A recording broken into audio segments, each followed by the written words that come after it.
How to write a reflection paper. Before we start, let us define first, what is reflection paper?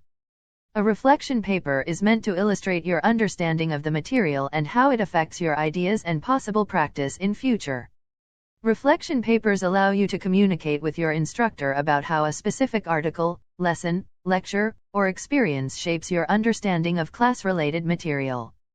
To write a reflection paper, you need to follow a format.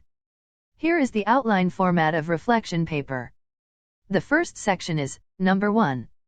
Introduction. Start your introduction with, letter A. Identify and explain the subject to catch the attention of the reader.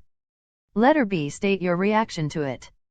You may ask yourself if you agree or disagree. Did the subject meet your expectations and/or what did you learn? Number 2. The body paragraph.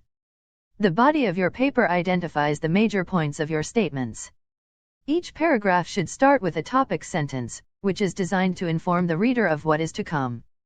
The topic explanations make up the majority of the paragraphs, where analysis and explanations reside.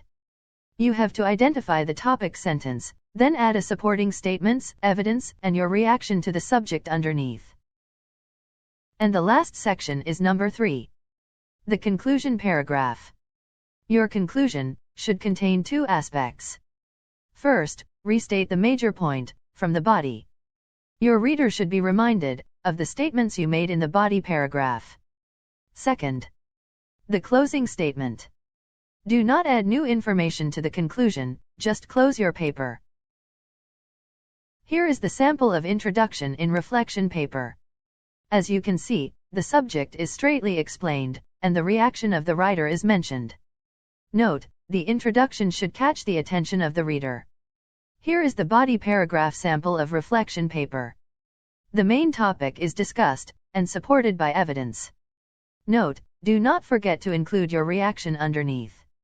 And here is the conclusion sample, stating the closing statement. Note, you can restate the major statement from the body paragraph, to remind the reader of your main point. In writing a reflection paper you need to know the reason behind it. The only reason why your teacher asked you to write a reflection paper is to test and examine how much did you learn from that lessons. So make sure to make it effective. If you find this helpful, don't forget to hit the like button and subscribe for more videos.